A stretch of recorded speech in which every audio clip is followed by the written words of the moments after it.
안녕하세요. 반갑습니다. 저는 부동산학 개론 과목 담당하고 있는 김백중입니다. 인사는 일단 저만 해야 되겠네요. 여러분들은 이름을 저한테 말씀하실 수가 없을 거니까.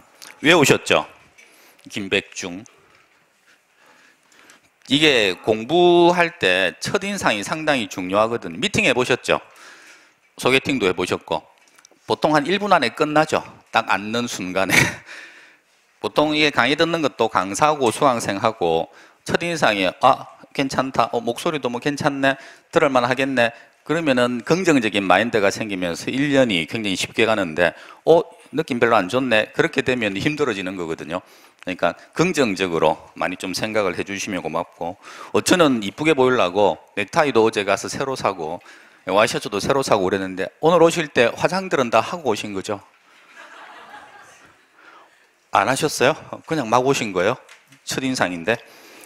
자, 이게 오늘이 목요일이니까 월, 화, 수 수업 들으셨으면 기본적인 오리엔테이션 이런 것들은 좀 하셨어요? 혹시? 중개사법 했나 모르겠네요. 했으면 했을 텐데. 저는 안 하려고요. 오리엔테이션 해봤자 뭐 중간에 다 까먹습니다. 그것도. 그래서 바로 강의를 조금씩 하면서 기본적으로 이 학개론 과목은 어떻게 공부해야 되는지 그런 것들을 알려드릴 거니까. 그리고 1교시부터 수업하는 게 좋아요. 왜 좋냐 그러면 지금이 여러분들이 제일 똘똘할 때입니다.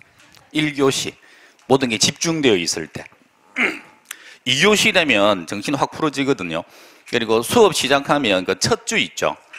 첫 주가 제일 머릿속에 제일 잘 들어올 때요. 일주일 지나면 또 확 풀려버립니다. 그러니까 일주일 때는 그 3시간 동안 중요한 거 많이 하는 게 좋아요. 자, 부동산학 개론 무슨 학문이냐 그러면 인간이 있고요. 그 다음에 부동산 있고, 인간이 부동산을 가지고 여러 가지 행동들을 하거든요. 그걸 뭐라고 합니까? 그러면 사기도 하고 팔기도 하고 개발도 하고 많이 하잖아요. 그걸 부동산 활동이라고 부릅니다. 유일하게 여러분 공부하시는 과목 중에 제가 강의하면 이해가 제일 잘 되고 제일 잘 알아들을 수 있고 용어들도 그렇게 낯설지는 않고, 그게 부동산학 개론입니다. 민법이나 뭐 다른 법과목 공부하시면 용어 자체를 잘 몰라요. 모르니까 이런 것들 용어들 나오면요, 부동산학 개론은 머릿속에 있는 상식이 거의 절반이라고 생각하시면 돼요. 그거 잘 정리하시고 그다음 모르는 거 조금만 더 집어넣어 가지고 시험장에 가시면 돼요. 이런 거 처음 듣는 말 아니죠? 부동산 활동, 여기 앞에 다른 말 들어가면 다른 활동 되는 겁니다. 아까 제가 화장하고 오셨냐고 그랬는데, 화장을 한다, 그건 화장 활동이죠. 똑같은 거예요. 공부를 하면 공부 활동이고, 활동을 하면 어떤 현상이 나타나죠. 화장 활동을 잘 하면 그럼 어떤 현상이 나타납니까? 얼굴이 이뻐지는 거죠. 화장 활동을 잘 못하면 귀신 되는 거고. 그러니까 이 활동을 잘하면 부동산도 인간한테 어떤 다양한 모습을 보여주는데, 그걸 현상이라 그러거든요. 그 현상을 부동산 현상이라고 부릅니다. 이 활동 잘하면 좋은 현상 나타나는데, 그러면은 부동산 하기든 뭐든 필요 없습니다. 놔두면 됩니다. 근데 이 활동을 잘 못하면 이 현상이 안 좋은 현상이 나타나거든요. 그러니까 내가 필요 없는, 사람이 한 가구에 주택 하나씩만 있으면 되는데 그냥 돈 욕심 때문에 막 주택 여러 채 사놓고, 그게 투기 활동이죠. 그러면은 여러 가지 주택이 부족한 문제가, 다른 사람들이 주택을 못 사는 필요한 사람들이 그런 문제가 발생하고, 그래서 이 활동을 잘 못해서 이 현상이 안 좋은 현상으로 나타나는 걸 뭐라고 부릅니까? 그러면 부동산 문제라고 부릅니다. 요 용어 기억하셔야 돼요. 부동산 문제. 부동산 문제가 무엇입니까? 이렇게 물으면 그냥 인간하고 부동산 사이에서 안 좋게 나타나는 모든 게 다 부동산 문제입니다. 부동산 문제는 종류가 되게 많아요. 땅값 올라가는 것도 부동산 문제고. 그러면 이 부동산 문제 해결해야 되겠죠. 이게 안 좋게 나타나는 거. 그럼 어떻게 하면 해결할 수 있을까요? 이 활동을 잘 못해서 나타나는 거니까 이 활동을 잘 하면 되거든요. 그러면 요거 해결할 수 있습니다. 그럼 활동을 잘 하려고 하면 그럼 어떻게 해야 잘해집니까? 활동을 그냥 잘해. 오늘 수능 시험 치는 날인데 혹시 애 보내고 오신 분이 있으세요? 오늘 수능인데 보내고 왔습니까? 가슴이 지금 찡하시겠네요. 수업이 들어옵니까 지금? 지금 우리의 시험 어떻게 치고 있을까 지금? 수능 별거 아니지 않습니까? 수능 지금 들어간 애들이야 인생의 전부겠지만 지금 여러분들도 수능 옛날에 치셨을 거 아니에요. 기억이나 납니까? 그때 어떻게 쳤는지.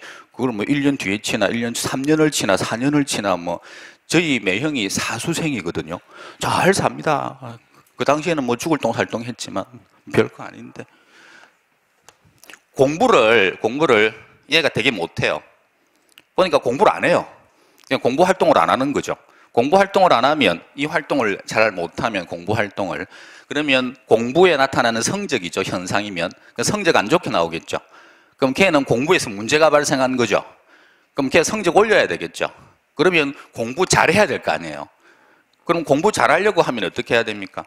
애 붙들어 놓고 넌 왜 공부를 못하냐? 누구를 닮았길래 그렇게 하면 애가 갑자기 공부를 잘해집니까? 공부를 잘하게끔 하려면 공부를 잘할 수 있는 원리들 있죠. 그 다음에 공부를 잘할 수 있는 실질적인 기술들도 있거든요. 그런 것들을 알려줘야 돼요. 화장 이야기 자꾸 했으니까 화장을 잘 못하시는 분들 있죠. 화장이 맨날 잘 먹지는 않잖아요. 어떨 때는 잘 먹을 때도 있고 못 먹을 때도 있고 근데 할 때마다 못 먹는 분도 있어요. 화장을 못 하시는 분들이죠. 화장을 잘하는 원리 있습니까? 화장들을 다들 안 하시는가 봐요. 화장의 원리 있죠.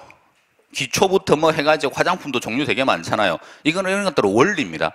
그 원리를 알아야 되고 뭐부터 해야 된다 하기 전에 뭘 발라야 된다 어떻게 그게 원리고 그다음 원리만 잘 알고 있으면 화장 잘 합니까?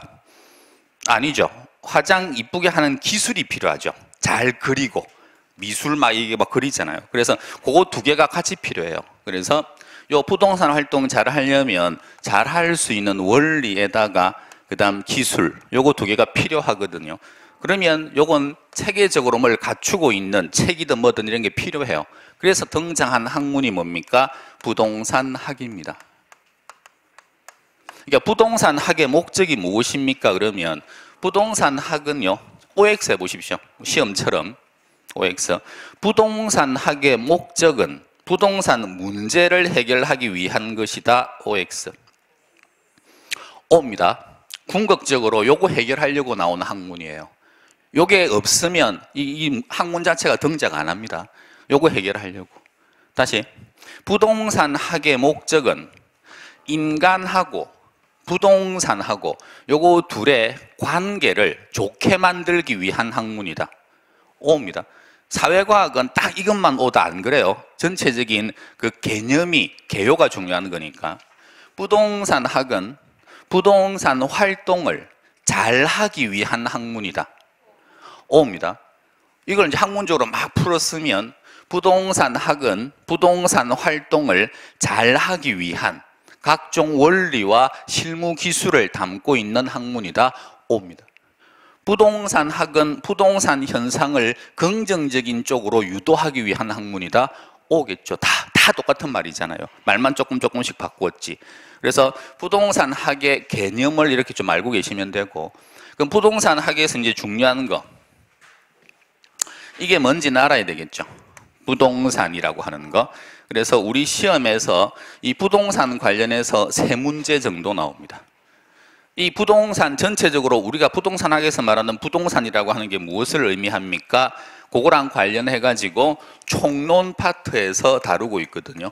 나중에 기본서 나오면 기본서 앞에서 한 100페이지 정도 분량입니다.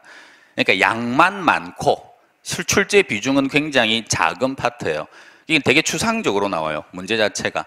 쉬운 파트니까 평상시에 공부 안 하셔도 되고요. 그냥 수업만 그냥 들으면 되는 거고.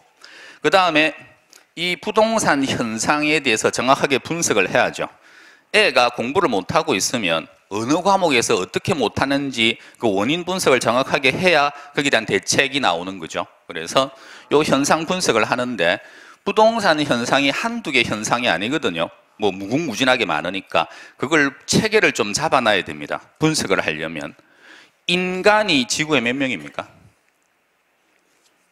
그걸 분류를 한번 해보세요. 그러면 크게 두 개로 분류하면 어떻게 분류할 수 있습니까? 인간을 남자냐 여자냐 이렇게 분류할 수 있죠. 아니면 애냐 어른이냐 이렇게 분류할 수도 있고, 아니면 대한민국 사람이냐 미국 사람 이렇게 분류할 수도 있고, 그것처럼 분류 방법이 되게 많은데 이 부동산 현상은 부동산 학에서 가장 많이 분류하는 방법이 이 현상이 법률적 현상이냐 법과 관련된 현상이냐 아니면 물리적 기술적 현상이냐 아니면 경제적 현상이냐 해서 이렇게 세 개로 구분하는 걸 제일 많이 합니다. 이렇게 구분을 하면 주로 이 문제가 되는 건 여러분 입장에서 어떤 게 제일 큰 문제겠습니까? 제일 관심 있는 게 어디입니까? 세 가지 현상 중에 경제적 현상이죠. 돈과 관련된 거. 주로 이제 이것도 법률적인 것도 경제와 연관되고 기술도 경제와 연관됩니다. 막 난개발 같은 거 해놓으면 경제적 가치가 떨어지고 법률 관계 복잡하고 막 권리 같은 것들이 많이 침해당하고 있으면 경제적 가치가 떨어지니까 그게 중요한 거거든요. 결국은 이쪽에서 귀결되는 거죠. 경제. 그럼 부동산의 경제적 현상, 요걸 분석을 해야 되는데 요 경제적 현상은 주로 어디에서 나타날까요? 경제적 현상이 나타나는 곳, 시장이거든요. 그럼 부동산의 경제적 현상이 나타나는 곳은 어디일까요? 부동산 시장입니다. 그래서 부동산 시장에서 요걸 분석을 하는 걸 배우는 거죠. 요 부동산 시장 안에 들어가면 참여하는 사람들이 있죠. 시장에 참여하는 사람은 딱 두 종류거든요.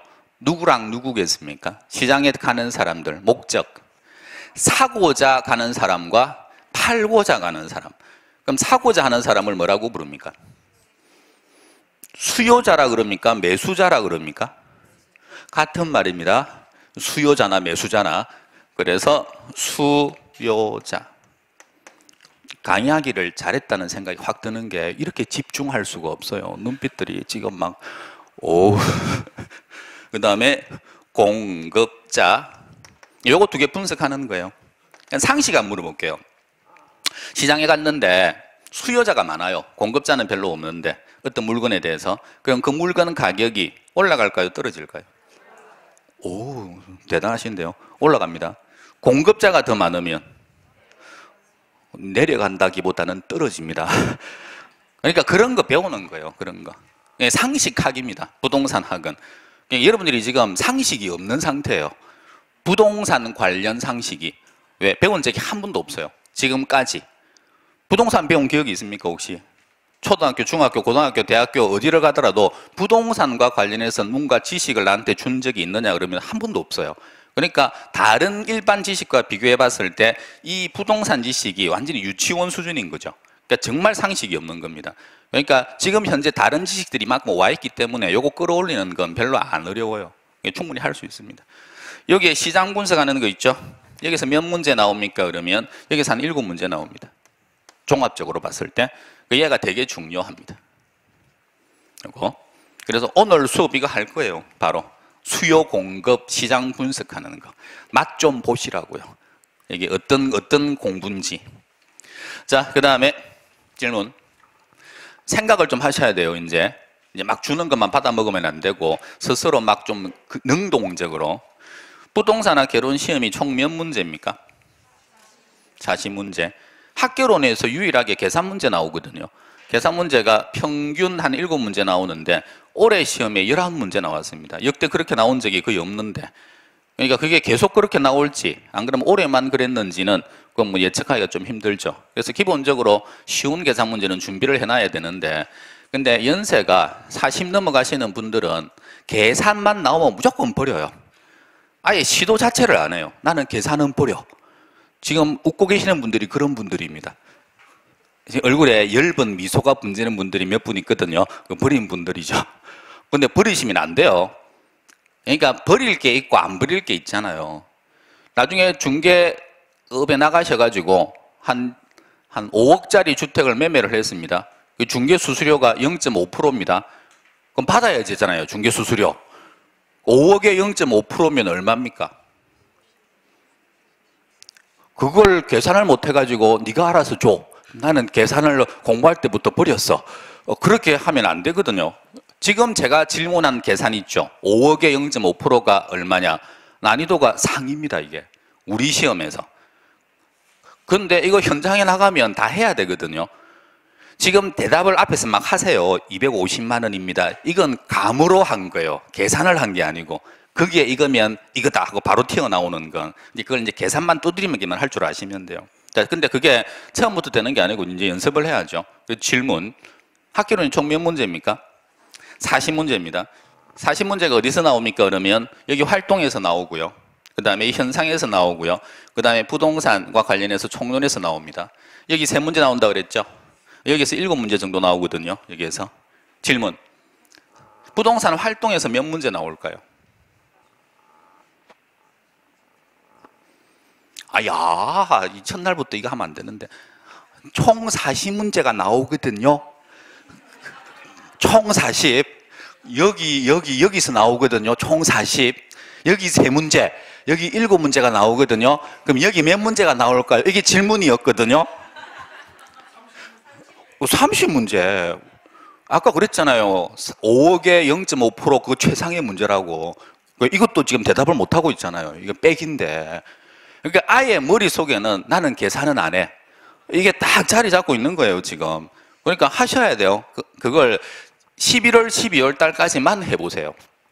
그때까지 해가지고 안 되겠다 싶으면 버리는 거고, 시험은 내년 10월 달에 치는 거니까. 근데 해보니까, 괜히 버렸네. 이렇게 생각하시는 분들이 상당히 많습니다. 어릴 때 우리가 수학 공부를 잘 못 배워서 그래요.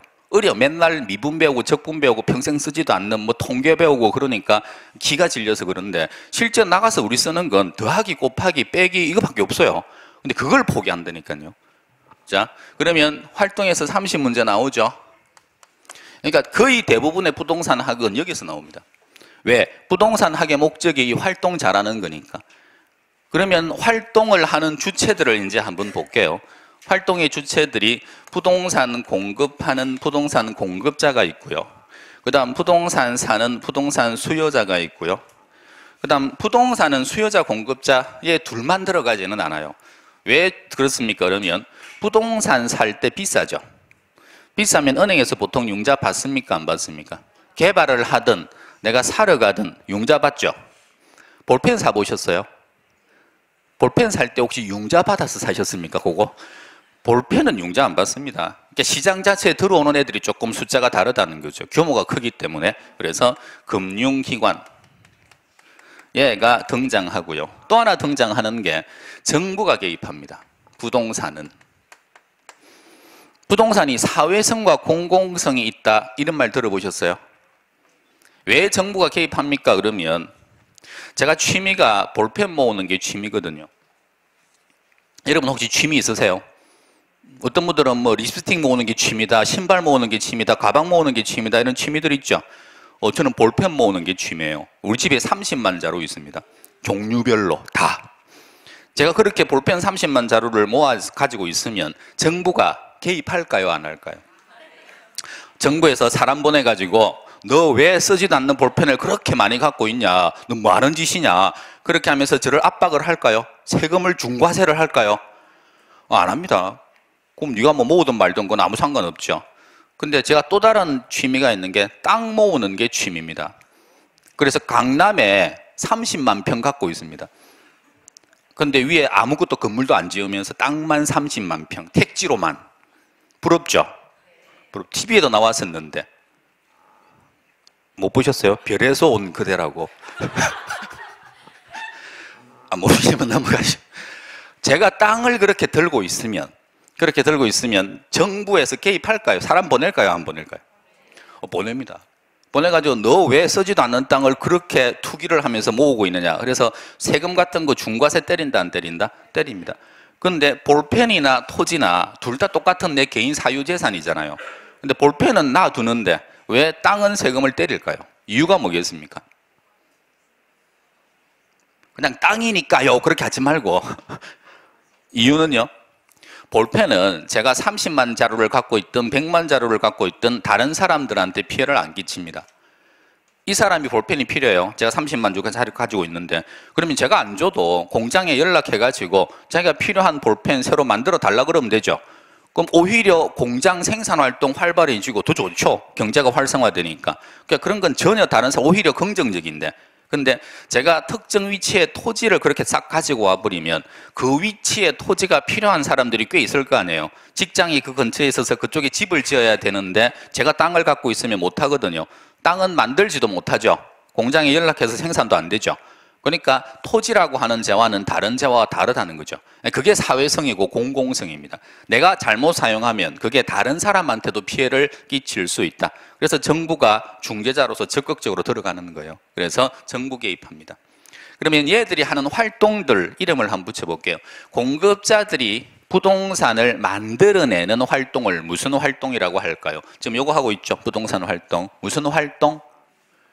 개발 활동이라고 부릅니다. 부동산 개발. 개발 활동이죠. 얘들이 개발하고 난 다음에 수요자한테 팔아먹어야 되거든요. 팔아먹으려고 하면 마케팅 같은 거 해야 되겠죠. 그럼 마케팅 활동. 그 다음에 중간에 중개 활동 이런 거 필요할 거고, 그 다음에 권리 분석 활동 이런 것들도 필요할 거고, 그 다음에 수요자들이 얘들이 개발해 놓은 것들은 무조건 삽니까? 그렇지 않죠. 저걸 살까 말까 판단해야 되거든요. 그게 투자 분석 활동이에요. 결국은 얘가 하는 건 부동산 투자 활동이죠. 샀으면 사고 난 다음에 뭘 합니까? 그러면 이용도 해야 되고요. 관리도 해야 되고요. 이 전부 다 활동들이에요. 그 다음에 얘들이 개발할 때 돈 필요하다 그랬죠. 그러면 은행에서 돈 빌려줄까 말까, 얼마나 빌릴까, 사고자 할 때도 당연히 얘들이 돈 필요하거든요. 은행이 돈 빌려주는 활동, 금융활동이라고 그럽니다. 자금융통, 줄여서 금융. 그래서 금융활동. 정부도 개입한다 그랬죠. 정부가 하는 부동산 활동을 부동산 정책이라고 그러거든요. 그래서 정책 활동도 개입이 됩니다. 또 하나, 얘들이 다 연관이 이렇게 되는데, 부동산 가격이 얼마일까라고 하는 게 중요해요. 얘들이 개발할 때 막 개발하지 않아요. 개발 비용 들어가는 돈과 개발 끝내고 나중에 분양을 하게 되면 들어오는 수입과 두 개를 비교했을 때 들어오는 수입이 더 많다고 판단됐을 때 개발하겠죠. 그러면 개발 수입 같은 것 계략적으로 예측해야 되거든요. 그런 걸 감정평가라고 부릅니다. 감정에서 평가를 해봐야 되는 거죠. 투자에 살 때도 지금 시장에서 얼마 주면 살 수 있는데 저게 어느 정도 가치가 있느냐 나한테. 그래서 이런 가치 평가가 필요한 거고, 은행에서 돈 빌려줄 때도 담보 가치 평가를 해야 되는 거고, 정부가 토지의 공시지가 이런 거 들어보셨어요? 공시지가 이런 것들이 그것도 평가해 놓은 거거든요. 그걸 알아야 세금을 때립니다. 거기에 대해서. 그래서 그걸 무슨 활동이라고 합니까? 감정 평가 활동이라고 합니다. 그래서 기본서를 보시면요. 기본서를 보시면 요렇게, 혹시 기본서 보셨어요? 한 800페이지 정도 되거든요. 지금 갖고 계신 그 입문서 있죠? 그게 한 150페이지 정도 될 거예요. 그거 한 5배? 그 정도가 기본이 되는 기본서입니다. 얘가 한 800페이지 되면 여기서부터 여기까지 책 딱 펴면 요까지가 총론 한 100페이지. 그 다음에 또 여기 한 100페이지, 여기가 시장 분석 쪽입니다. 시장. 그 다음 나머지 이거 있죠? 나머지 한 500페이지, 600페이지. 이게 전부 다 부동산 활동과 관련된 거고, 요 활동과 관련된 것들은 전부 다 강론이거든요. 하나하나 활동이 다 달라요. 그래서 요 앞부분에서 무슨 투자 활동, 금융 활동, 마케팅 활동, 관리 활동 이런 식으로 쫙 이렇게 나옵니다. 그러니까 결국은 부동산 학에서 담고 있는 건 투자 활동을 할 때 투자 잘못하면 망하죠. 큰일 나죠. 그럼 투자를 잘 해야 될 거 아니에요. 잘 하려면 투자의 기본 원리, 투자의 구체적인 실무 기술 이런 것들을 투자론 파트에서 담고 있는 거고, 개발론 파트에 들어가면 개발의 원리, 개발의 실무 기술 요걸 담고 있는 거고, 그렇게 해서 뒤에가 이렇게 됩니다. 그래서 총론 파트에서 한 3문제, 여기에서 한 7문제, 나머지 여기에서 30문제가 나온다. 그럼 이 활동도 골고루 문제가 나옵니까? 그러면 그렇지 않다는 거죠. 그 문제가 어떻게 나옵니까? 그러면 집중적으로 나오는 파트가 있습니다. 그래서 여기 부동산 개발 있죠? 여기에서 만 서너 문제, 한 4문제 정도. 그 다음에 투자 활동에서 6문제, 7문제 정도 나오고요. 금융론에서 5문제 정도 나오고, 정책론에서도 5문제 정도 나오고, 그 다음에 감정평가 여기에서 6문제가 나오고요. 그 다음에 마케팅, 중개 뭐 이런 데서 이용관리 이런 데서 한 문제씩 나오고. 그래서 이런 활동들은 중요한 활동들은 아니에요. 쉬운 활동들이고. 이제 공부하는 사람 입장에서는, 자 보세요. 시험을 치시면 문제가 아주 쉽다, 쉽다, 보통이다, 어렵다, 어렵다, 아주 어렵다, 어렵다, 이렇게 되어 있으면 1년 공부하셔야 되거든요. 어떤 거 집중적으로 해야 되겠습니까? 요거 중에 집중적으로 해야 될 거 요거 하셔야 됩니다. 어렵다. 근데 실제로 별로 안 어려워요. 할만해요. 여기에 있는 보통이다 이까지 공부하시려면 1년까지 공부하실 필요 없습니다. 한 3달만 공부하면 이런 것들은 다 그냥 됩니다. 아주 쉬운 건 이건 공부 안 하고 그냥 상식적으로 가서 시험 치면 돼요. 기본 상식이 있는 분들이면. 그래서 쉽다도 그냥 한 번 보면 그냥 가면 되는 거. 뭐 보통은 2-3번 보면 되는 거. 요거는 한 10번은 봐야 되는 거. 시험 치기 전까지. 그러면 맞출 수 있는 거. 아주 어렵다. 30번 봐도 틀리는 거. 그래서 공부를 해야 될 건 이거고요. 이거. 공부를 하면 안 되는 거 뭐겠습니까? 이겁니다. 이건 버려야 돼요. 그러니까 이까지만 딱 공부하고 시험 치러 가면요. 여기까지만. 이걸 버려버리고. 그러면 점수가 몇 점 나오겠습니까? 60점에서 한 65점. 이 정도 나옵니다. 단, 실수 안 한다는 가정하에. 근데 실수를 하죠. 아는 것도 틀리고 막. 그러니까 이것만 딱 해가지고 하면 불안한 거죠. 그러니까 시험 치면 공부를 오래 하시는 분들이 있거든요. 3수생, 4수생, 나머지 뭐 10수생도 있습니다. 장기생들도 있고. 점수가 10수까지 하는 분들은 왜 10수까지 할까요? 이유가 안 할 것 같죠? 공부를. 뭐 그렇게 오래 하냐? 하다가 안 되면 치워야지. 자기 점수가 40점, 시험 칠 때마다 40점, 40점, 42점 뭐 이렇게 나오면 포기합니다. 꼭 떨어지면 57.5, 뭐 55. 한두 문제로 그렇게 단연간 떨어지니까 조금만 더 하면 될 것 같으니까. 근데 요거는 계속 안 해요. 요걸. 그러니까 항상 이거인 거죠. 항상. 그러니까 그런 분들 중에서도 운 좋으면 합격하는 거죠. 특정한 해에 좀 찍은 게 많이 맞았다든지 실력으로 합격은 아니고. 그러니까 그런 걸 피하고 싶으면 여기에는 어렵다라고 하는 거 있죠.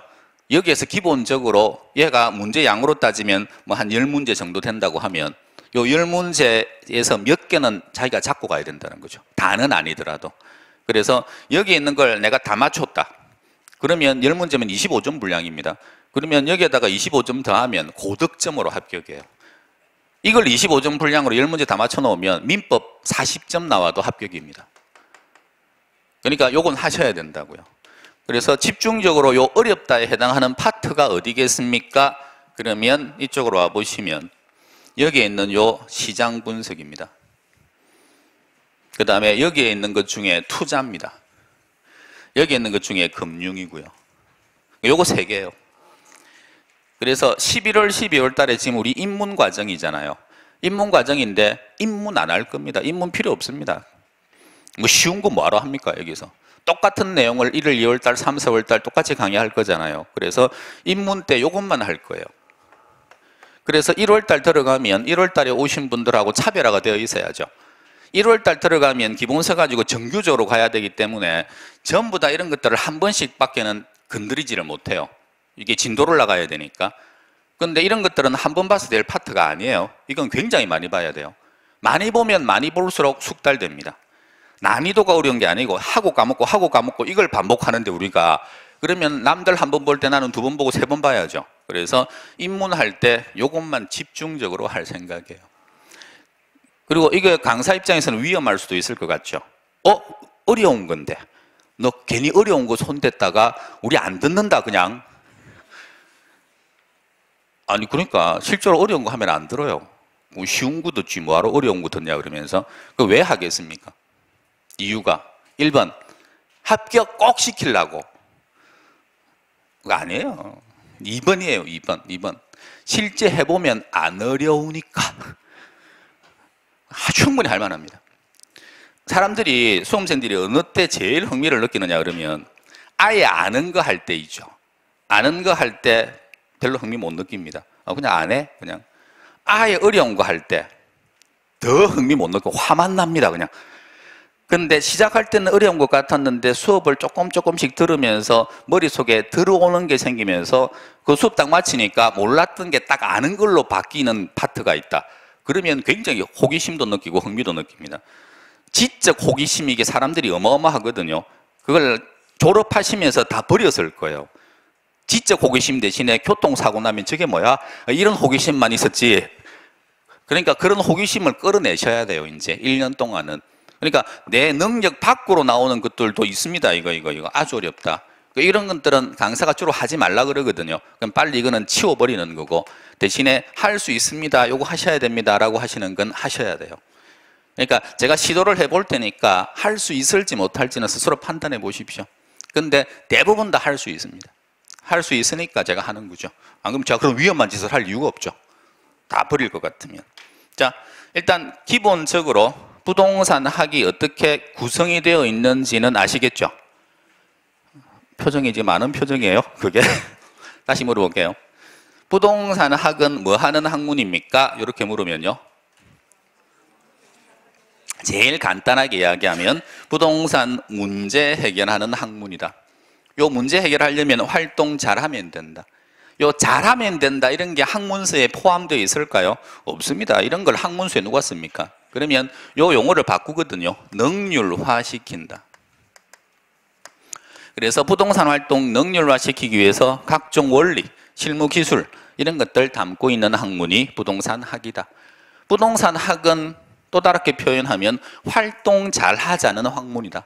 그러면 부동산 활동이 어떤 활동들이 있는지를 좀 알아야 될 텐데, 가서 보니까 개발 활동도 있고 투자 활동도 있고 금융 활동도 있고 정책 활동도 있고, 그 다음에 시장 분석 잘 해야 된다 그랬죠. 안 좋은 현상이 어떤 현상이 있는지 그런 것들에 대한 정확한 인식을 해야 거기에 대한 해결책이 나오니까. 그래서 이렇게 되어 있습니다. 보니까 이제 열심히 적으시는데 이미 적은 거 있다 보면, 여기 보시면요, 9페이지 한번 보십시오.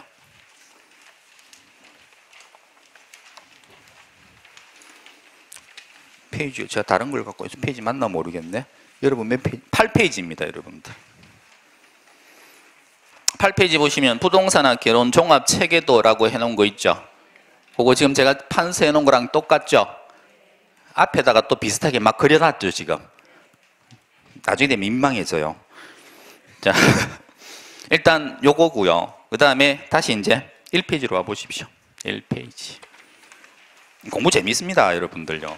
학창시절 때 배우는 공부로 생각하실 필요 없어요. 자, 이제는 요걸 이제 기본적인 그 틀을 만들어 놨으니까 공부 어떻게 하셔야 된다는 거 간단하게만 설명을 좀 드릴게요. 합격을 위한 학습 방법. 합격을 위한 1번 선택과 집중, 신호등 이론. 맨날 제가 제일 강조하는 건데, 질문해 볼게요. 기본서 100번 보면 시험 합격하겠습니까? 안 하겠습니까? 기본서 100번 보면 그러면 거의 100% 합격할 거야. 그런 생각이 들죠? 떨어집니다. 기본서 100번 봐봤자 10,000번 봐도 떨어집니다. 그 왜 떨어집니까? 그러면 자, 질문, 또 질문. 질문 그러니까 눈길을 피하시는데 제가 눈길 피한다고 막 안 시키고 하는 그런 사람이 아니에요. 바로 시켜야지. 질문. 살면서 신호등 많이 보셨죠? 신호등 파란불일 때 끊습니까? 빨간불일 때 끊습니까? 사람 기준입니다. 사람. 초록색 파란불일 때 끊죠. 대답 나오는데 1초도 안 걸리죠. 맨날 보고 맨날 했던 거니까. 다시 질문. 파란색이 위에입니까? 빨간색이 위에입니까? 빨간색이 위에라고요? 빨간색이 밑에라고요? 파란 게 위에라고요? 질문. 파란 게 위예요? 빨간 게 위예요? 빨간 게 위라고요? 진짜로? 지금 두 번째 질문은 가만히 있어봐 하면서 지금 생각하죠? 생각하잖아요. 신호등 몇 번 봤는데요, 살면서. 그렇게 많이 본 신호등을 질문이 파란 게 위인지 빨간 게 위인지 그거 물어보면 한 20, 30% 사람들은 틀립니다. 빨간 게 위죠. 그나마 그걸 물었으니까 그나마 대답이라도 하지. 운전하시는 분들 신호등 4개짜리 신호등 있죠. 무수히 많이 봤죠. 그거 보고 운전을 해야 되니까 그거 순서대로 한번 말씀해 보세요.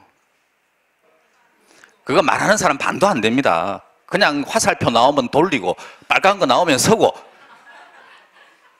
그러니까 어떤 사물을 볼 때 내가 그걸 인식을 하고 요런 걸 봐야 되겠다. 그걸 보고 보면 한두 번만 보면 팍 박혀버리는데 아무 생각 없이 그냥 이렇게 보고 있으면요. 탁 물어버리면 뭐였지? 봤는데? 이렇게 나와요. 기본서를 보시면서 여기에서는 요 파트에서는 이게 시험이 나오고 요게 요렇게 바뀌면서 나오고 그걸 딱 알고 보시면 한두 번만 딱 봐도 팍 박히는데 아무 생각 없이 아무것도 뭐가 나올지도 모르는 상태에서 그냥 소설 읽듯이 기본서 책을 이렇게 보신 분들은요 100번을 봐도 시험장에 딱 들어가면 그 문제 딱 나오죠. 봤는데 있는데 기본서에 그것도 앞부분에 있는데 근데 답만 못 찾아요. 그러니까 그런 공부를 하시면 시간만 다 뺏긴다는 거죠. 그래서 강사가 필요한 거고 그러니까 제가 찍어가지고 요겁니다 요건 요렇게 보셔야 됩니다는 그것만 집중적으로 보셔야 돼요. 이게 무슨 말인지 아시겠죠? 그래서 신호등 이론이라고 해놓은 게 막 보는 게 좋은 게 아니다. 그러니까 시험 치시면서 4시간 잤는데 나는 떨어졌다. 우리 시험이 4시간 자서 떨어지는 시험이 절대 아니에요. 12시간 자도 붙을 수 있는 시험입니다. 이 시험이. 놀 것 제대로 다 놀아가면서도 붙을 수 있는 시험이에요. 근데 4시간밖에 못 잤는데 나머지는 다 공부만 했는데 떨어진 분들은 아까 신호등처럼 막 쓸데없이 막 본 거예요. 뭐가 중요한지 모르고. 그러니까 그런 공부는 절대 하시지 마십시오. 그래서 제가 기본서라 그러는데 요 기본서가 아니고 이건 지워버리면 1월 달부터 인문 강의 끝나면 800페이지 책을 드릴 겁니다. 두꺼운 책이죠. 흔히 말하는 기본서라고 하는 책. 그게 명칭이 기본서일까요? 안 그러면 참고서일까요? 사전. 두 가지입니다. 독학하는 사람들한테는 기본서입니다. 독학하는 사람들은 아무도 안 알려줘요. 그걸 다 봐야 됩니다. 자기 스스로가 캐치를 해내야 돼요. 그러니까 그 사람들한테는 이건 기본서처럼 막 어마어마하게 봐야 되는 책이고 강의를 들으시는 분들 있죠. 여러분들한테는 그 책은 기본서가 아니에요. 그냥 뭐다? 참고서입니다. 그러니까 이렇게 책이 있으면 제가 강의하면서 찍어드리는 게 있으면 그것만 찾아가가지고 이렇게 보시면 돼요. 사전, 영어 사전 있죠. 영어 사전은 1페이지부터 봅니까? 1페이지 보는 사람 있어요? 없어요? 있어요. 없기는 왜 없어요? 찢어 먹는 사람도 있는데 한 페이지씩 찢어가지고 입에서 막 먹으면 이해될 줄 알고. 공부 잘하는 사람은 절대 거짓 안 하죠. 그러니까 이건 찾는 책이에요. 그냥 찾는 책. 그러니까 기본서는 아무리 두꺼운 책이 주어져도 그거 가지고 겁먹으실 필요가 전혀 없습니다. 모든 과목이 다 똑같아요. 강사들이 나중에 책을, 여러분 지금 입문서 있죠? 그 책 두께가 한 150페이지 정도 되죠? 그 정도도 많아요. 실제 시험 나오는 건. 그러니까 그 양이 별로 안 많으니까 대신에 딱 찍어 드리는 거 있죠? 그건 집중적으로 하셔가지고 거기에서 틀리면 안 된다는 거죠. 나머지 안 찍은 거에서도 지엽적인 게 나올 수 있거든요. 그런 것들은 버리면 됩니다. 그건 당락에 전혀 영향을 안 미칩니다. 그래서 첫 번째 거 중요합니다. 선택과 집중이라고 하는 거. 그래서 학습할 부분, 버려야 할 부분 이런 거 구분을 하는데 이거 여러분들이 구분하시면 안 돼요. 이건 제가 구분을 해드립니다. 이건 공부하세요, 이건 버리세요 그러면은 나는 버리기 싫은데 니는 버리라 그랬지만 그런 분 나옵니다. 집에 가서 또 그런 걸 봐요. 그거 하지 마십시오. 해도 됩니다. 내년에 안 하면 되지. 자, 내후년에 안 하면 되지. 이해할 부분과 암기할 부분 요거 구분 잘 해가지고 요것도 제가 알려드릴 거니까 이건 여러분 이해하는 건 여러분들이 하는 게 아니죠. 제가 하는 거죠. 여러분들은 그냥 귀만 열고 듣기만 하면 되는 거죠. 이해는 제가 시켜드리는 거고. 그런데 암기하는 건 여러분들이 해야 되겠죠. 암기도 제가 해야 돼요? 제가 해야 돼요. 여러분들 암기 안 해요. 이해하면요 뒤에 바로 나오는데, 두 번째, 이해와 익힘의 순환 및 반복이라고 해놨죠. 많이 들어봤을 겁니다. 학습, 이거 학습이 배울 학자죠. 뭐 배우면 되지. 뒤에 습은 뭡니까 이거? 네? 익히라는 거죠. 그러니까 공부라고 하는 건 배우는 걸로 끝나는 게 아니에요. 익히는 것까지 포함된 게 공부입니다. 학습이. 다시 말하면 이건 이해하는 거고요. 이해. 요거는요, 익히는 거. 암기까지는 안 가도 돼요. 숙달시켜 놓는 거죠, 이게. 이게 중요합니까? 이해가 중요합니까? 아니면 숙달이 중요합니까? 숙달이 뭐 심하게 되면 암기까지도 가는 거죠. 요게 중요합니까? 요게 중요합니까? 시험이, 이게 중요한 시험이 있고 이게 중요한 시험이 있습니다. 사법고시 있죠. 사법고시는 이걸로 가야 됩니다. 사법고시는 이걸로 하는 시험이 아니에요. 아주 수준 높은 시험. 우리 시험은 60점 넘기면 합격이죠. 어떤 게 더 중요할까요? 이게 더 중요합니다. 시간이 중요하고 짧은 시간 안에 익힌 거 다라라 이렇게 끄집어내야 되니까. 근데 둘 다 해야 돼요. 둘 다. 이거 먼저 하고 이거 하는 게 좋아요. 이거 하고 이거 하는 게 좋아요. 선후 관계가. 이해하고 숙달하는 게 좋다고 생각되죠. 공부 안 합니다. 사람들 머리는요, 이해하면 숙달 안 합니다. 이해한 건 안다고 생각을 해요. 안다고 생각하니까 공부할 때는 몰랐던 걸 잡으러 가지 아는 걸 반복해서 숙달시키는 작업을 안 해요. 왜? 숙달시키는 게 힘들어요, 이게. 짜증나고. 똑같은 거 반복해서 해야 되니까. 그러니까 제가 강조하는 게 이건 강사가 시킨다 그랬죠. 그래서 저는 이걸 강조를 많이 해요. 이건 여러분들한테 맡기면 할 줄 알았거든요. 안 해요. 그래서 수업 시간에 막 시켜요. 숙달까지. 숙달이 먼저 돼버리면요, 이해 안 돼 있는 상태에서 그럼 무슨 말인지를 모르잖아요. 그러면 깝깝해서 그냥 외워요. 뭐 이해가 안 되는데. 근데 외워놓은 걸 나중에 강의를 들어서 이해가 딱 돼버리면 그거는 끝납니다, 그냥. 근데 이해한 걸, 이해됐습니다. 강의 듣고. 숙달을 안 시켰어요. 그러면 2달 동안 안 하거든요. 2달 뒤에 똑같은 걸 다시 하거든요. 그때 되면 처음 듣는다 그래요. 그러니까 요거 2개를 같이 잘 하셔야 되는데 요걸 굉장히 비중을 많이 줘야 됩니다. 그래서 이걸 몇 년 전만 하더라도 여러분 믿고 제가 그냥 집에서 하세요라고 했는데 안 하니까 이제는 강제로 막 시킵니다. 시켜가지고 이것도 재밌게 하면 돼요. 재밌게. 숙달하는 거 재미있습니다. 자, 그 다음에 이것도 기억하시면 우리 시험이 이런 시험이에요.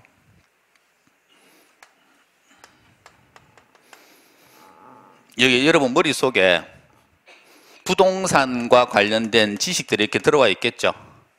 나중에 시험장에 가십니다. 시험장에. 우리 시험 언제 칩니까?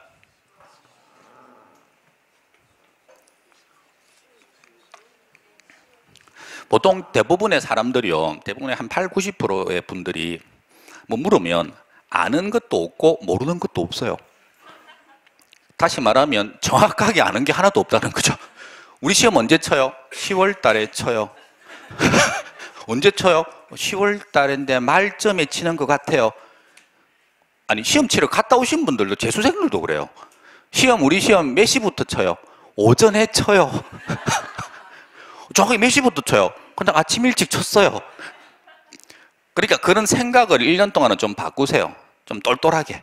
몇 시부터 그러면 몇 시 이런 것들을 한번 그냥 확 익혀 놓을 수 있잖아요. 토요일 날 칩니까? 일요일 날 칩니까? 내년부터 토요일 날 칩니다. 일요일 날 쭉 쳤었는데 토요일로. 자, 어쨌든 요때 뭐 10월 25일 토요일 9시 요때부터 쏟아내야 돼요. 이게 안 적으셔도 됩니다. 뭐 이런 게 뭐 시험 그냥 집중만 딱 이렇게 보고 계시면 돼요. 그럼 여기에서 몇 개를 쏟아내야 됩니까? 그러면 학개론 지식을 40개를 쏟아내야죠. 뭐가 나올지는 모르겠지만 요거 끄집어내야 되는데 이거 40개 끄집어낼 수 있습니까? 머릿속에서. 이걸 못 끄집어내는 40개를 끄집어내는데 또 하나 중요한 게 있죠. 40개 끄집어내는데 시간이 정해져 있습니다. 몇 분 안에 끄집어내야 됩니까? 한 과목이면 50분 안에 끄집어내야 됩니다. 다. 그러면 이걸 못 끄집어내는 분들은 어떤 분들이 못 끄집어낼까요? 첫 번째, 이 40개가 머리에 없는 분들. 끄집어내고 싶어도 아예 모르는 거죠. 두 번째, 있는데 찾지를 못하는 분들. 안타까운 분들은, 아예 없는 분들은 공부를 안 한 분들이에요. 그러니까 이분들은 떨어져도 싸요. 싼데 머릿속에는 있어요. 있는데 찾지를 못해요. 40분, 50분 안에 못 꺼내요. 왜 그러냐 그러면 꺼내는 연습을 한 번도 안 하는 거예요. 맨날 1년 내내 집어넣기만 집어넣은 거죠. 막 이거 집어넣고 이거 집어넣고 이거 집어넣고 이거 집어넣고. 그러니까 요 연습을 한 번도 안 했기 때문에 시험장에서 나오면 알아요. 아, 이거 아는 거다. 아, 이거 아는 거다. 그런데 시험장 아래서는 절대 못 꺼냅니다. 이거랑 똑같아요. 지금 여러분들 집에 있죠. 제가 A4 용지에다가 물건 40개를 적어 드릴게요. 그 물건 40개를 1시간 안에 집에 가셔가지고 1시간 안에 다 찾아서 저한테 갖고 오십시오. 이렇게 딱 하면 못 가지고 오시는 분들이 있습니다. 그 시간 안에, 1시간 안에. 어떤 분들이 못 가져옵니까? 그러면 그 물건이 집에 없는 사람들. 두 번째, 그 물건을 너무 소중하게 잘 어디 넣어놨는데 어디 넣어놨는지를 모르는 분들. 두 번째가 안타까운 분들이라니까요. 그 어디에 넣어놨는지 모르는 분들이 있죠. 그분들한테 칫솔 갖고 와라 그러면 얼른 갖고 오죠. 맨날 쓰잖아요. 뭐 손톱깎이 맨날 쓰죠. 근데 정말 소중한데 깊숙이 넣어놓은 것들은 분명히 있어요. 있는 거 알아요. 그리고 없는 게 있으면 이 중에서 40개 다 안 찾아도 되잖아요. 몇 개 찾으면 합격입니까?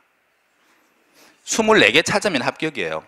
그러면은 어디 있다는 건 알지만 이게 어디 있는지 얼른 생각이 안 나면 빨리 얼른 찾을 수 있는 것부터 24개 빨리 찾아가지고 가면 되는데, 팍필이 꽂히면 이거 찾아야 되는데 그러면서 시간 가는지도 모르고 그거 찾는다고 안방 막 온 사방을 다 뒤지. 그래서 그거 하나 나중에 찾았는데 시간은 다 지난. 학교에서 대표적인 게 계산 문제입니다. 어려운 계산 문제. 그런데 확 필 꼽히시면 안 돼요. 그러니까 이거 집어넣는 건 충분히 하시거든요. 넘치도록 합니다. 연습을 뭘 해야 됩니까? 빼는 걸 해야 됩니다. 이게 익히는 거고, 이게 이해하는 거고요. 요게 익히는 거예요. 익혀놓지 않으면 빨리 안 나옵니다. 그래서 시험에 자주 나오는 것들은 전진 배치를 시켜 놓으셔야 돼요. 자주 빨리빨리 찾게끔. 대표적인 게 예를 들면 이런 거죠. 샘플용으로. 자, 이제부터는 공부. 지금 부동산 시장이 자꾸 이렇게 올라가는 시장입니다. 쭉쭉쭉쭉쭉 올라가는 시장. 상승 지금 일로 있는 거죠. 근데 내가 지금 중개업을 하고 있는데 내 사무실에 매도인과 매수인이 한 명씩 들어왔습니다. 둘 다 들어온 거죠. 동시에. 시장은 쭉쭉 올라가는 시장이고, 근데 우리 사무실의 냉장고에 바카스, 손님 오면 드리려고 바카스 만들어놨는데, 사놨는데 하나밖에 없어요. 바카스가. 둘 중에 한 명한테만 줘야 되는 상황입니다. 그럼 누구를 줘야 됩니까? 생각을 하셔야 돼요. 이건 표정이 다시 한 번만 더 말해주라. 이런 표정. 시장은 상승 국면입니다. 올라가는 국면입니다. 점점 이렇게 되면 팔고자 하는 사람 많을까요? 적을까요? 점점 올라가고 있으면 계속 올라갈 거야. 그러면 파는 사람 많다고요? 안 팝니다. 내가 왜 팝니까? 지금 가격이 점점 올라가고 있는데 안 팔고 버티고 있어야죠. 사고자 하는 사람은요? 많겠죠. 더 올라가기 전에 빨리 잡아야죠. 요거 이해되세요? 이게 이해예요. 이해. 그래서 매도자 숫자는 사람 숫자 없고 매수자는 사람 되게 많아요. 사고자 하는 사람은. 그러면은 중개를 시키려고 하면 누구를 잡아놔야 됩니까? 얘를 잡아야죠. 얘는 수시로 오잖아요. 얘는 나가도 내일도 올 거고 모레도 올 거고, 근데 얘는 지금 없으면, 안 잡으면 찾기 힘든 애입니다. 그러면 얘를 잡아야죠. 매도인. 누가 중시됩니까? 매도인이 중시되는 시장입니다. 그래서 부동산 시장은 상승 국면일 때는 매도인이 중시되는 시장입니다. 이해되세요? 요 공부 끝. 이게 시험에 잘 나옵니다. 시험에 어떻게 나옵니까? 그러면 상승 국면일 때에는 매도자 중시 시장이 된다. OX.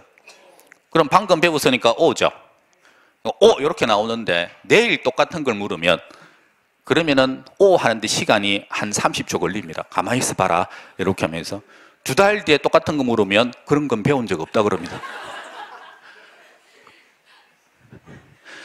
떨어질 때는 누가 중시되겠습니까? 매수자가 중시되는 시장입니다. 그러면 공부하실 때는 앞으로 어떻게 하셔야 됩니까? 그러면 이게 시험 되게 자주 나오거든요. 이 지문 자체가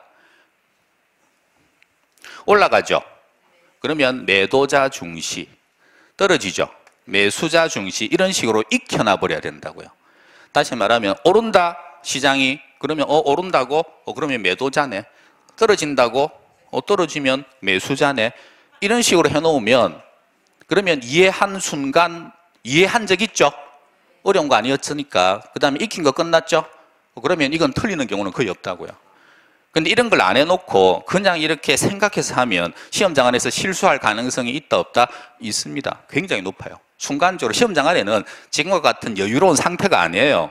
머리 하얘지고 막 긴장돼가지고 막 그런 상태에서 확확 이게 어떻게 될지 몰라요. 그러니까 많이 익혀야 된다는 거죠. 그래서 익히는 걸 강조하는 거고. 되셨죠? 자, 그 다음에 3번에 보시면 꾸준하게 그리고 즐기면서 공부하라. 마라톤이다. 옆에 보시면요. 의지냐 습관이냐 이거 나와 있죠. 지금 공부하러 오신 거 의지를 갖고 나오신 거죠. 공부는 의지가 중요합니까? 습관이 중요합니까? 의지로 할 수 있는 건 사흘입니다. 사흘. 이 공부는 우리 1년짜리 공부거든요. 이건 의지 갖고 하는 거 아니에요. 지금 여러분들 그 눈빛 있죠. 내가 꼭 합격하고야 말 거야. 초롱초롱한 그 눈빛. 그거 다음 주 되면 없어진다니까요. 다음 주 되면 다음 주에 오신 분들이 있을 거 아니에요. 그리고 일주 전에 오신 분들이 있을 거고 말 안 해도 다 압니다. 눈빛 보면 알아요. 눈빛이 한풀 꺾였으면 저번 주에 오신 분이고 다음 주에 오신 분들은 또 그 눈빛 살아가지고 초롱초롱 이렇게 합니다. 그분들도 그 다음 주 되면 꺾입니다. 그러니까 이게 습관 가지고 하는 거니까 습관을 잘 만들어 놓으셔야 돼요. 애들 공부시킬 때 초등학교 때부터 붙들고 엄마가 이거 해라 이거 해라 그 실패하는 분들 되게 많아요. 엄마 시켜가지고 하는 거. 어릴 때 공부 못해도 공부하는 습관을 키워준 애들. 그런 애들이 뒤로 가면 갈수록 강해집니다. 지가 스스로 할 수 있게끔 교육을 훈련을 시켜놓은 애들. 그러니까 이 공부할 때 습관 있죠. 그 습관 여러분들 지금 공부 습관 없죠? 이것도 맡겨놨더니 습관을 안 만들거든요. 그래서 제가 습관도 만들어 놓으려고. 그래서 그 밑에 보시면요. 생활 습관이 있죠. 자, 생활 습관. 7시 기상입니다. 외우십시오, 지금. 암기. 지금 7시에 일어나시는 분 손 들어보세요. 나 평상시에 7시에 일어난다. 그럼 그냥 하던 대로 하세요. 7시에 딱 일어나시면 돼요. 7시 기상. 나는 7시에 안 일어난다. 더 늦게 일어난다 하면 손 들어보세요. 그분들은 늦게 주무시죠. 보통 잠을. 그러니까 그 패턴 바꾸셔야 돼요. 자는 시간 정해놨거든요. 11시 30분. 이거 암기하세요, 지금. 다시. 취침 시간 몇 시? 11시 30분. 기상 시간 7시. 다음 주에 물으면 또 7시 30분, 11시 그래요. 헷갈려가지고. 7시, 11시 30분 끝. 그 다음에 공부 습관 밑에 오전 9시부터 오후 2시까지 집중적으로 공부하라. 고개 드시고요. 몇 시부터 몇 시까지요? 9시부터 2시까지. 왜 이래야 됩니까? 질문해 볼게요. 아까 25일 날 시험장에 들어간다 그랬죠? 몇 시까지 들어가야 돼요? 8시 반까지 들어갑니다. 9시까지 들어가는 게 아니고. 입실 시간이 8시 30분이에요.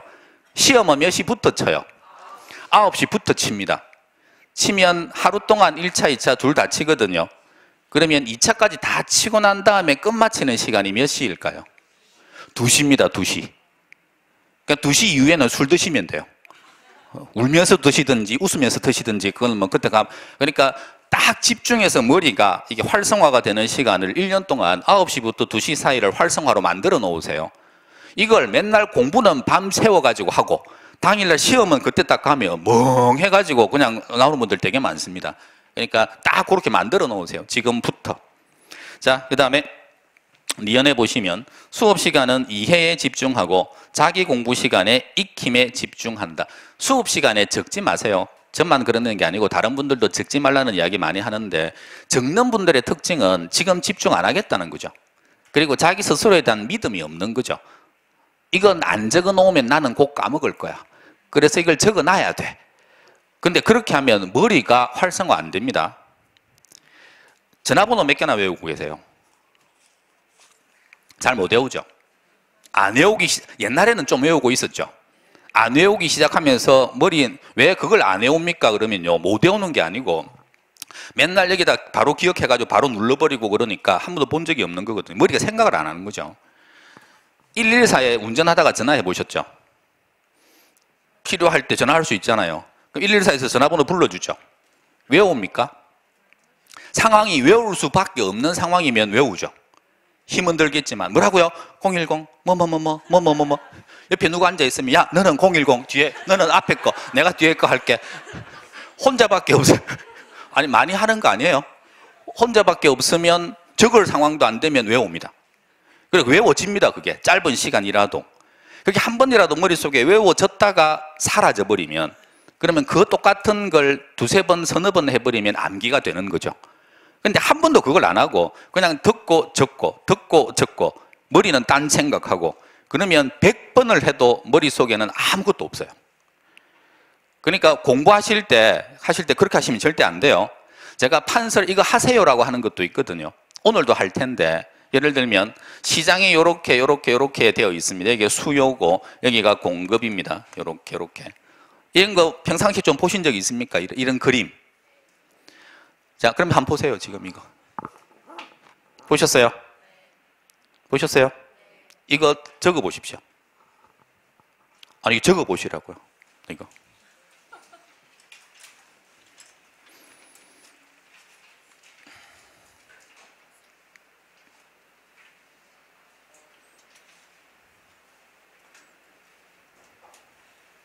적으셨어요?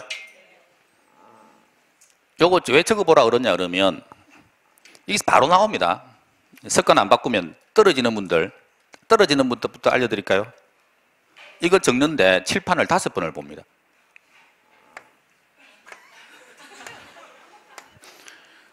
이건 머리는 아무것도 안 하는 거죠. 이걸 합격하는 분들은 어떻게 적으라 그러면 딱 보면 머릿속에 먼저 그리고 그 다음 탁 숙여가지고 이렇게 수공 이 정도는 한 번에 할 수 있잖아요. 고개 숙여서. 그러면 다음에 또 이걸 그려봐라 그러면 머릿속에 이제 있으니까 몇 분만 그리면 그려지는 건데 닭이 모이 뭐 쪼아 먹듯이 이렇게 그게 습관이거든요. 그러니까 머리를 좀 쓰는 습관을 하셔야 돼요. 1년 동안은. 그래서 아까 숙달하고 암기하고 하는 걸 기본적으로 좀 하라는 겁니다.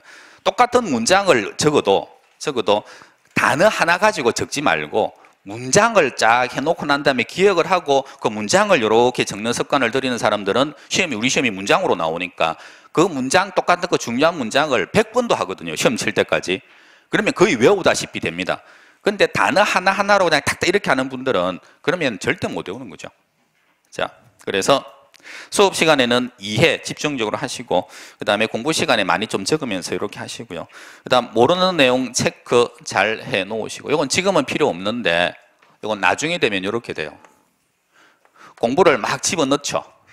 막 집어넣으면 이게 꽉 안 찹니다. 안 차고 이만큼 차고 이렇게 하면 중간중간에 막 구멍이 생기는 거죠. 사람마다 구멍의 크기도 다를 거고 구멍의 양도 다를 텐데 요 구멍을 5, 6월 달 넘어가면 그때부터는 메꿔가는 작업이에요. 그러니까 요 구멍이 있는 상태에서의 점수는 60점 정도라고 보시면 돼요. 그 다음부터는 구멍 메꾸는 작업이거든요. 그러면 구멍을 이제 메꾸고 갈수록 점수가 올라가는 겁니다. 요 구멍을 메꾸려면 구멍이 뭔지를 알아야 될 거 아니에요. 근데 구멍을 모릅니다. 자기가 뭘 모르는지를 몰라요. 그래서 아는 것만 봐요. 그런 사람들은 끝까지 60점입니다. 그러면 이걸 체크를 어떻게 해야 될까요? 공부하다가 모르는 지문 나왔다 중요하다 그랬는데 그럼 오답 노트 같은 거 가지고 옮겨 적어 놓으면 이게 내 구멍이다 이 표시를 한 거잖아요. 안 그러면 책 보면 접어 놓는다든지 그래서 나중에 강사한테 물어보든지 아니면 잘하는 사람한테 물어봐야 되겠다. 그건 지금부터 하시면 안 돼요. 지금부터 하면 기본서 전부 다 접어야 됩니다. 나중에 어느 정도 확 올라오고 난 다음에는 이제 모르는 게 구멍이 났을 때 지금은 전부가 구멍이니까 그렇게 해가지고 나중에 구멍 메꾸는 작업 잘 하시면 돼요. 그럼 그때 되면 다시 설명해 드릴 거고 그 다음에 4번에 보시면 과목별 및 월별로 학습 계획표를 작성하라. 이것도 작성하라 그러면 안 하니까 제가 아예 작성해서 드린 거예요. 거기 보시면 과목 6개 나왔죠. 목표 점수 있죠. 그냥 그대로 가세요. 목표 점수까지 제가 적어드렸죠. 점수 다릅니다. 지금 1차 과목 같으면 학교론하고 민법하고 둘 다 75점 정도로 해놓으시면 충분해요.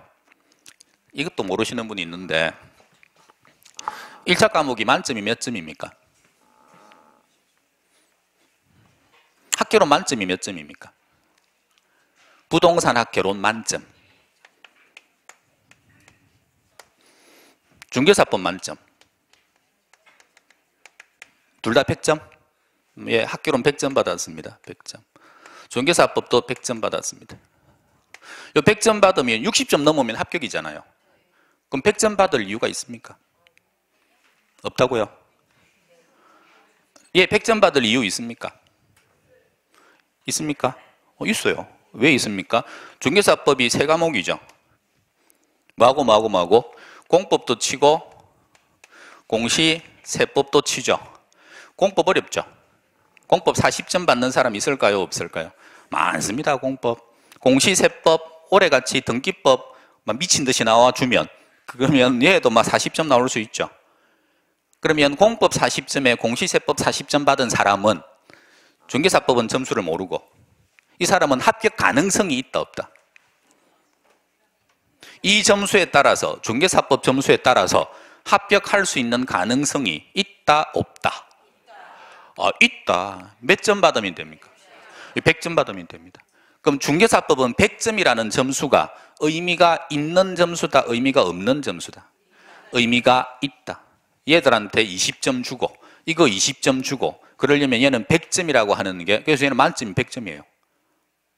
학개론하고 민법입니다. 민법 40점 받을 수 있죠. 30점 받으면 무조건 떨어지죠. 그건 아시죠? 꽈락 있다는 거.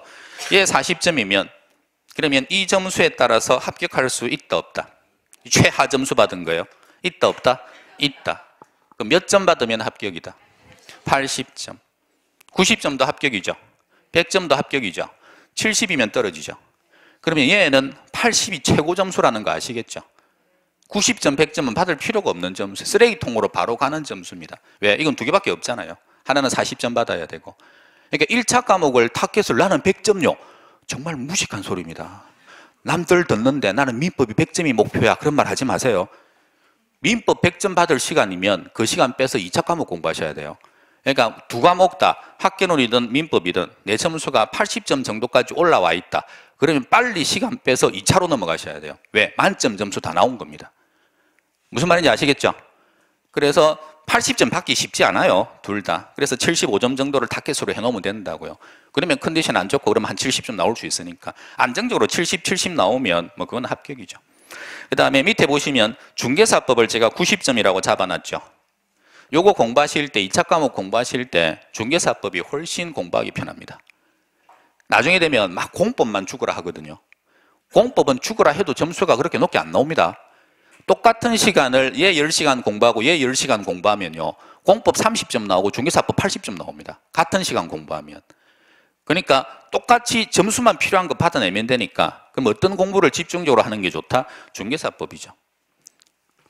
제가 자주 말씀드리는데 중개사법을 미리 공부해가지고 100점 가까이 올려놔버리면 중개사법 시험 칠 때마다 자신 있다 90점 정도 나온다. 그러면 2차에 대한 부담이 하나도 없어집니다. 둘 다 40점만 넘기면 합격하잖아요. 그러면 끝까지 2차 포기를 안 한다고요. 뭐 40점은 운 좋으면 넘길 수도 있으니까 내가 공부를 안 해도. 근데 중개사법 공부를 안 하고 틈만 나면 2차 공부하라 그러면 공법만 붙들고 있는 분이 있거든요. 이분들은 공법 죽으라 공부를 해도 얘는 60점 넘기기 힘들거든요. 그러면은 얘는 죽으라 했는데 60점도 안 나오지. 요거 두 개는 공부를 안 해서 아예 모르겠지. 그러면은 2차는 안 되겠네. 그러면서 그냥 버려버립니다. 나중에 되면. 그러니까 중개사법 쪽에다가 빨리 끌어올려 버리세요. 그럼 전체가 자신 있어져요. 공부는요, 자신 있게 공부하는 거랑 내가 될까? 내가 할 수 있을까? 이거랑 완전히 틀립니다. 그러니까 다 긍정적으로 생각해가지고 내가 안 되면 누가 되냐? 이런 생각으로 공부하시면 돼요. 자, 11월, 12월 달 보시면 밑에 요까지만 하고요. 11월, 12월 달 입문 과정 있죠? 수업 시간 다 들으시고 과목별로 오후에 공부하실 겁니까? 안 하실 겁니까? 안 할 겁니까? 하실 분 손 들어보세요. 할 거다. 안 할 거다 손 들어보세요. 그것도 제가 정해 드릴게요. 11월 달, 12월 달에 공부를 하지 말아야 될 특별한 이유가 있는 분 손 들어보세요. 나는 11월, 12월 달에 공부를 해야 하지 말아야 될 하면 남편이 죽는다 그랬다.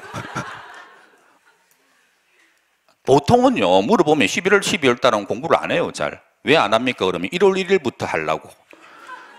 이유는 그냥 1월 1일부터.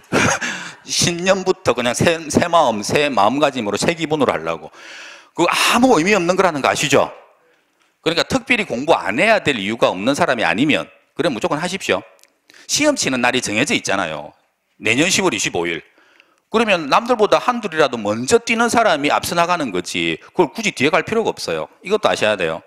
학창 시절 때 공부 잘 하셨습니까? 못 하셨습니까? 말이 없는 거 보니까 보통은 나이대들로 나와요. 연세 많이 드신 분인데 이 공부하러 오신 분들은 왕년에 공부하신 분들입니다. 정교권에서 놀던 분들이고, 미안한데 젊은 친구인데 이 공부 지금 하고 또 왔잖아요. 엄마 아빠가 보내서 온 거예요. 이거라도 해라. 그러니까 걔들은 공부를 잘하는 애들은 아니죠. 공부는 학교 가는 게 즐거운 애들은 누구겠습니까? 공부 잘하는 애들입니다. 주변에서 잘한다 와, 내 잘하는구나. 공부 못하는 애들은 하기 싫은 거 억지로 나오는 거죠. 달리기 할 때도 1등에서 달리는 애들이 우쭐해가면서 이렇게 달리는 거지, 꼴등에서 하면 힘대로 다 들고 쟤는 꼴등이라고 손가락질 당하고. 우리 시험 이거는요 정해져 있는 게 아니에요. 공부를 먼저 하면 올라갑니다. 똑같은 공부를 2달 단위로 계속 돌아가거든요.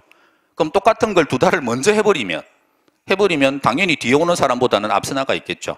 그럼 1월 달 되면 어떤 상태가 벌어집니까? 그러면 10월 달부터 인문 강의부터 자세하게 잘 들은 사람들은 공부 잘하는 학생 분류에 속하는 거고, 1월 달에 처음 오는 사람들은 아무것도 모르니까 그럼 당연히 공부 못하는 분류죠. 그러니까 처음부터 잘하는 분류에 속해서 가시라고요. 보통 끝까지 갑니다. 100명 중에 90명은 거의 그대로 가고요, 10명 정도가 뒤바뀝니다, 중간에. 그러니까 뒤에서 공부하실 필요가 전혀 없죠. 재밌게 공부하셔야죠. 공부 잘한다는 소리 들어가면서, 지금이 살아있으면서 마지막 기회인데 공부 잘한다는 소리 들으면서. 이런 말씀도 드리는데, 공부하면서 코피 터져 본 적 없죠? 공부하다가 그러니까 죽기 전에 코피 한번 터져 봐야 될 거 아니에요. 공부하다가. 마지막 기회입니다. 마지막 기회. 자, 10분간 쉬었다 들어오십시오.